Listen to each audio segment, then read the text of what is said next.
GTA 6 will run at 30 frames per second on the PS5 and Xbox Series X, and in this video I am going to unmask my opinion. Needless to say, I am super excited about the game. It's really far away though, 2025 is quite a while to go. Rockstar Games have announced that they expect to break records in the 2024 fiscal year that I believe starts on April the 1st, 2024 and ends in April the 1st, 2025. So therefore, if there is if the launch window is in 2025, I can expect the game to launch sometime between the 1st of January to the 1st of April of 2025. But let's go to the most exotic scene of the trailer, and that is this beach scene. Look at it. Sand, beautiful weather, lots of NPC. It looks like a packed beach. And instantly in my head, I'm thinking, wow, the game is going to look like that. Like there's going to be NPCs everywhere. But that will unlikely be the case. This is a cinematic trailer. It's not a gameplay trailer. If it was a gameplay trailer, Rockstar Games would have said so. And if you want an idea of what the graphics will be like for the game, look at Red Dead Redemption 2. It's also made by Rockstar Games. And it's a beautiful looking game and a realistic reference for what we can expect of GTA 6, both in terms of graphics, but potentially also in crowd density as well. Because one thing you need to bear in mind is that Red Dead Redemption 2 was optimized for previous gen consoles, and the new consoles are more powerful. However, we're also adding a lot of new things that didn't exist in Red Dead Redemption 2, such as an increase in building density. There's a lot of complicated vehicle physics.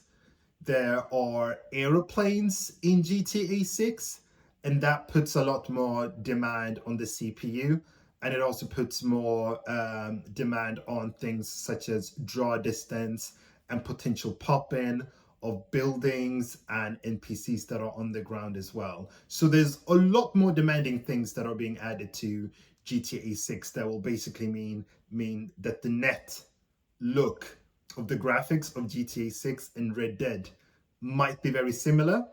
And this is not a bad thing, because even by Red Dead Redemption 2 looks good, and it will still look good going into 2024. I know I said 2024, but we are almost in there now.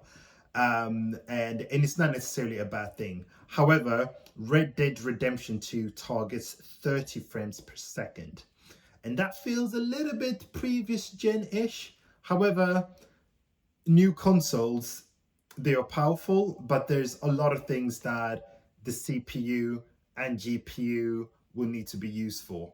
So combined, they create a budget for resources, and those resources need to be used across building density, textures, crowd density, lighting, shadows, reflections, physics, NPCs, indoor-outdoor environments, interactions with objects, day and night cycle, weather effects, and then they also need to be traded off against resolution target, frame rate, loading screens, advanced simulation of water and air, and also online gameplay. 2024 standards, those are a lot of things that the CPU and GPU need to execute. And also, GTA 6 is going to be about gameplay. Like Rockstar's titles like Red Dead and GTA, sure, the graphics have been pretty, but more often than not, what make them highly loved games is the gameplay itself. And as a result, I think that Rockstar Games, they will always be biased towards gameplay rather than eye candy. So I do think that it won't just be 30 frames per second, but potentially also a dynamic resolution around 1440p, scaling up and down depending on whether you're doing a mission or you are passing through a very densely populated area. And I also believe that there might never be a 60 frame per second mode for this game at all, ever. So don't potentially buy it for PS5 or Xbox with the view that there might be a 60 frame mode. I have the Xbox Series X, so I will still buy the game, and I've also recently purchased a gaming PC, and I'll buy it for PC as well. I expect it to launch on PC, but probably a few months later after its launch on console, and I believe that's the right approach. Like, don't do what CD Projekt Red tried to do, which is to launch Cyberpunk on Stadia, PC, previous gen console, and current gen console all on the same day. It's just too much. Like, developers and the whole team, they need headspace for bugs and getting it right on at least one platform. And 30 frames per second is a mode that I hate. I play in 60 frames per second mode all the time. I would rather play at 1080p 60 than 34K. For me, once you go on 60 or 120 frames per second, there's just no going back.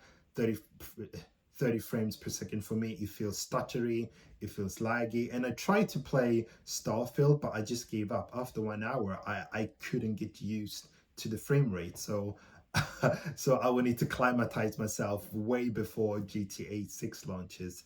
And it is a little bit tragic that 30 frames per second is something that we are going to have to get used to with this generation of console. And you only have to look towards some of the big AAA titles that have already launched. A lot of them target 30 frames per second, especially if you want to play in 4K. Some do target 60 at lower resolution or at 4K, but they tend to either be role player games, linear games, or games with a lot of loading screens. There are some games that are okay at 60, but there's pop-in, there might be a bit of stutter. Cyberpunk is a great example. There is a 60 frame per second mode, but the resolution makes the game look soft. There is pop-in. Another game that's worth mentioning is Spider-Man Miles Morales and recent installment of that game in PS5. There is ray tracing in all the modes, and you can even have ray tracing with 60 frames per second. Is it an open world game? I would say it's open world-ish. You can't enter all the buildings, you can't drive cars, and it is a bit of a role player game that's borderline open world, but it's no comparison to the amount of stuff that you'll be able to do in GTA 6, such as customization and change clothes and shoot from cars. It's just no comparison. But those are just my initial thoughts. I'm still highly excited about the game, but I'm more excited about playing it on PC to truly experience like current or next gen graphics, which is something that I've not yet experienced that much of on my Xbox Series X. Don't get me wrong, some games look great, and I love quick resume, and it's a fantastic console. I can't complain, but I do feel like it's under-delivered a little bit on the graphic fidelity and also the frame rates that were used in the marketing material 3 years ago. But those are just my thoughts. Now I'm going to go off and watch the trailer 10 times more. Bye.